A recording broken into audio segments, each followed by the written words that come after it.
Hello students, last video में हमने angular projectile motion किया था। अब हम उससे रिलेटेड स्पेशल केसेस करने वाले हैं।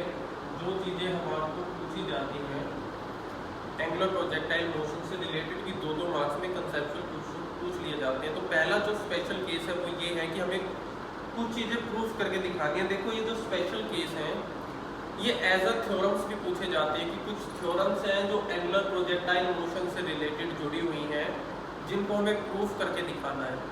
तो जो पहली चीज़ हम प्रूफ करके दिखाएंगे उसकी स्टेटमेंट में लिख रहा हूँ, वो है फर्स्ट है the maximum height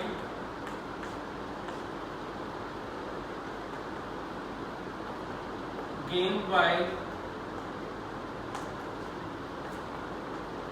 a projectile is 1/4 of its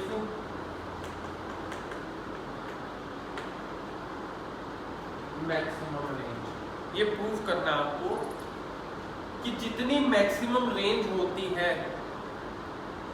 उस पर जो प्रोजेक्टाइल हाइट कवर करती है, उस हाइट को अगर प्रोजेक्टाइल मोशन के साथ रेशियो में ले ले तो वो क्या आएगा, 1/4 आएगा।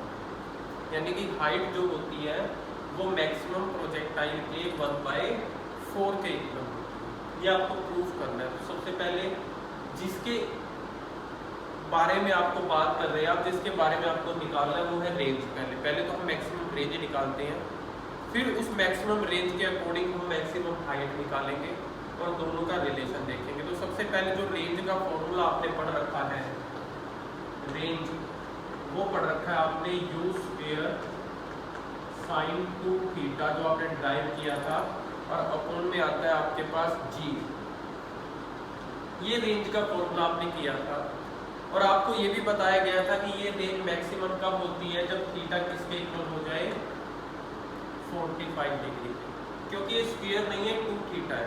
यहाँ 45 रखोगे, 2 से मल्टीप्लाई करोगे 90 हो जाएगा, और साइन 90 पे मैक्सिमम वैल्यू 1। तो रेंज मैक्सिमम कितनी आती है 45 रखने पर, ये 90 और 1 हो जाएगा, ये आती है u² अपॉन में g। ये आपके पास मैक्सिमम रेंज। इस मैक्सिमम रेंज पर मैक्सिमम हाइट निकालनी है। अब देखो, एंगल तो एक ही रहेगा सेम।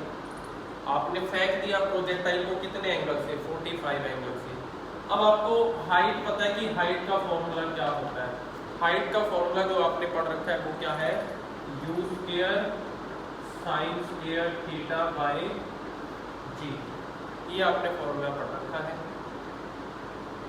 सॉरी 2g है फॉर्मूला। अब इसी थीटा की वैल्यू को आप यहाँ पुट करोगे, क्योंकि ये तो प्रोजेक्टाइल फेंक चुके हो आप 45 डिग्री से।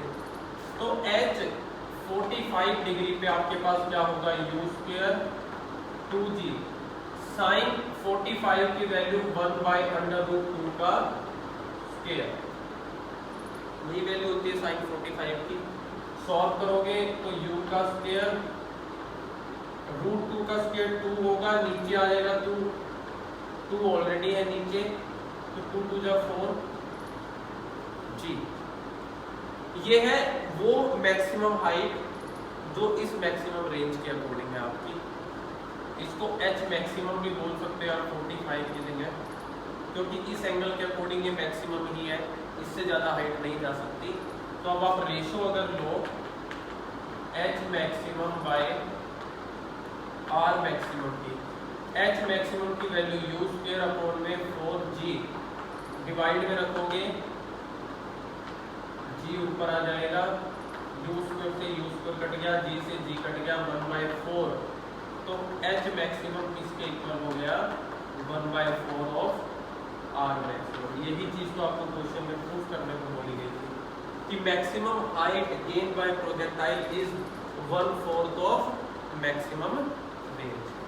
तो एक पहली थ्योरम है जो हमने की, पूछी जाती है एग्जाम में, 2 मार्क्स में आपको प्रूफ करना आ जाता है। तो आपको ध्यान रखना है कि जो एंगल यहाँ लिया है वही एंगल वहाँ पुट करना है, क्योंकि प्रोजेक्टाइल तो एक ही एंगल से फेंकी जा सकती है, एक बार आपने 45 से फेंक दिया तो दोबारा आप एंगल में चेंज नहीं कर सकते, अब तो प्रोजेक्टाइल हवा में होगी। सेकंड देखिए, there are two times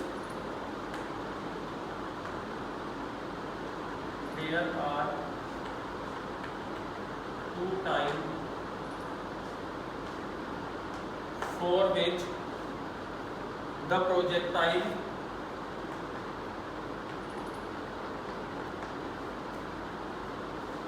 travel the same vertical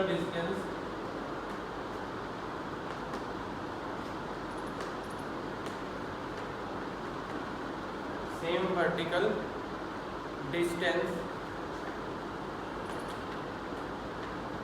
then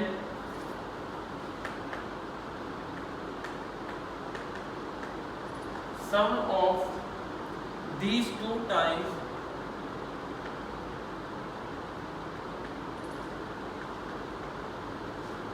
is equals to the total time of flight।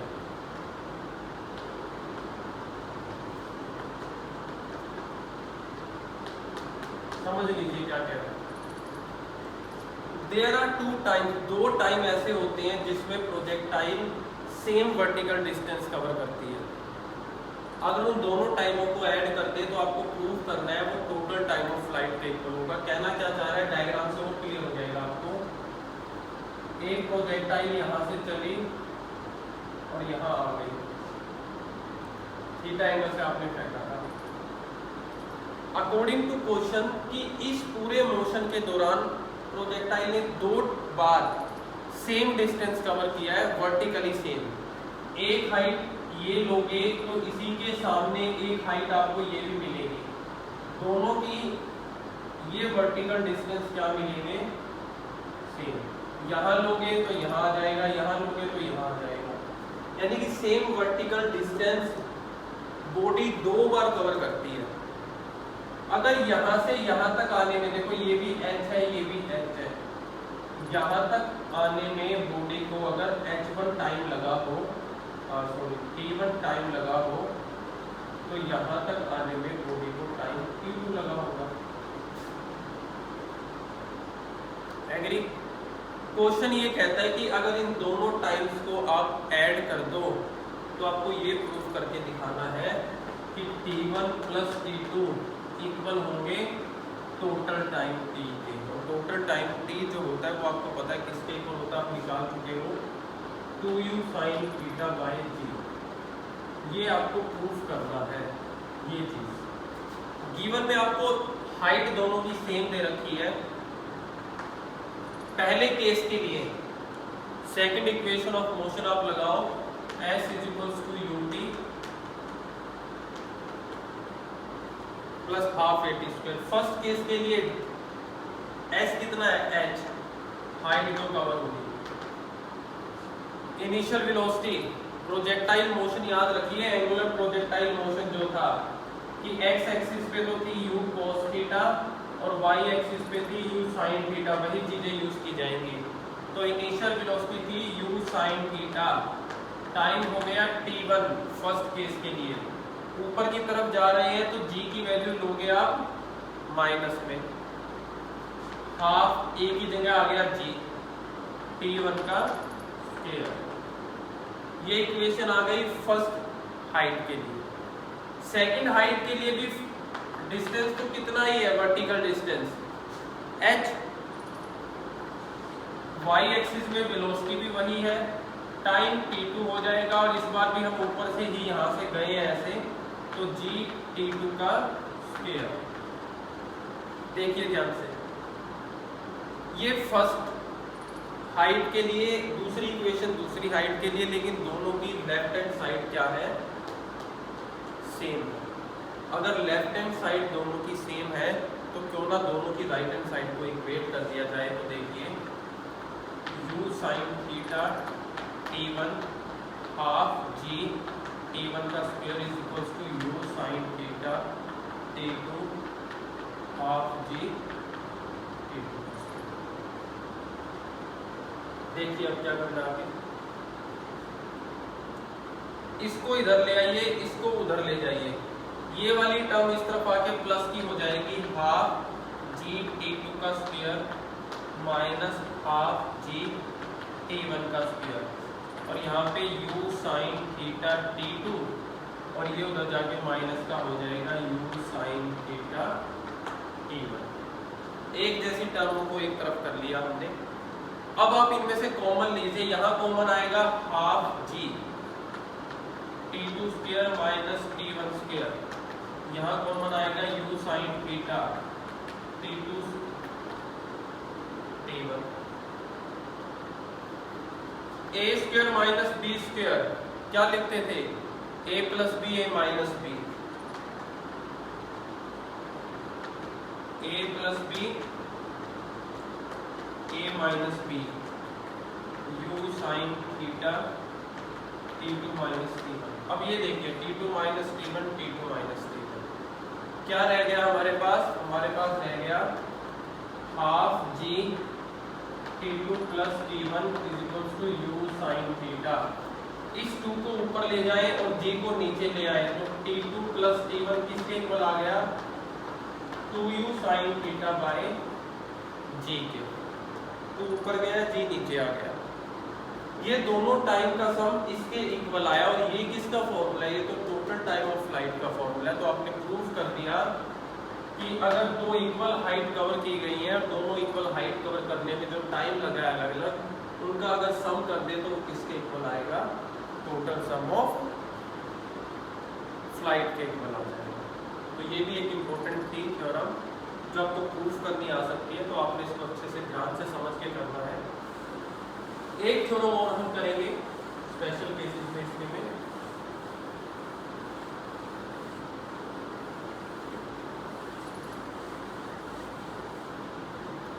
तीसरी थ्योरम कहती है कि sum of height gain by projectile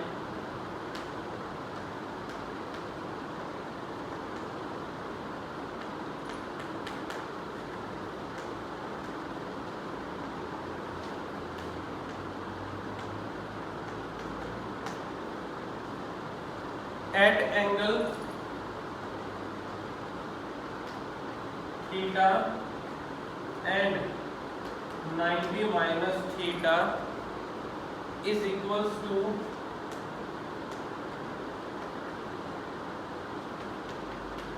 h maximum। एक प्रोजेक्टाइल को आप थीटा एंगल से फेंको, दूसरी प्रोजेक्टाइल को आप 90 माइनस थीटा से फेंको, इसकी जो हाइट मैक्सिमम होगी, इसकी जो हाइट मैक्सिमम होगी, उन दोनों को अगर आप ऐड कर दो तो वो किसके इक्वल आएगा, जो नॉर्मल एच मैक्सिमम का फॉर्मूला है आपके पास। देख लीजिए पहले क्या कहना चाह रहा है, पर एक चीज याद रहे, अगर ये प्रोजेक्टाइल आपने फेंकी एंगल थीटा से r1 रेंज है, तो दूसरी प्रोजेक्टाइल जो है वो आपने फेंकी है, वो आपने फेंकी 90 माइनस थीटा से। r1 r2 दोनों की सेम होनी चाहिए, थ्योरम तभी प्रूव हो सकती है, दोनों की रेंज सेम हो। अब इसकी मैक्सिमम हाइट है h1, इसकी मैक्सिमम हाइट है h2, तो आपको ये प्रूव करना है कि अगर इन दोनों हाइट को आप ऐड कर दो तो ये h मैक्सिमम के इक्वल आनी चाहिए, और h मैक्सिमम किसके इक्वल है, ये है 90 डिग्री प्रूफ करके यही आएगा, आपने निकाल रखा है, ये चीज हमें प्रूफ करके दिखाना। पहला केस देते हैं, जब आपने थीटा एंगल से फेंका तो h का फॉर्मूला था हमारे पास u square sine square theta upon में 2g, वही फॉर्मूला रहेगा थीटा की जगह आपने थीटा पुट कर दिया h1। जब आपने h2 को फेंका तो u square sine square theta की जगह आ गया 90 माइनस थीटा अपॉन में आ गया 2g, और साइन 90 माइनस थीटा तो किसके इक्वल होता है, cos थीटा के, तो ये हो गया cos square theta by 2g, h1 और h2। क्वेश्चन की डिमांड के अकॉर्डिंग हमें इनको ऐड करना है, h1 प्लस h2 आप ऐड करोगे तो u square sine square theta by 2g plus u square cos square theta by 2g common आ गया, ऊपर से यू स्क्वायर, नीचे से 2g, अंदर रह गया sign square theta plus cos square theta. Maths के स्टूडेंट्स अगर आप हो 10th तक आपने किया ट्रिग्नोमेट्री, तो इस आइडेंटिटी का वैल्यू आपको पता है इक्वल होता है किसके, 1 के। तो यहाँ 1 पुट कर दोगे तो इक्वल आ जाएगा यू स्क्वायर बाय में 2, जो कि आपको प्रूव करना है। ये बेसिकली 3 थ्योरम्स थी हमारे पास, जो अलग से एग्जाम में आपसे पूछी जा सकती हैं, आपको ये अच्छे से रिवाइज कर लेनी है।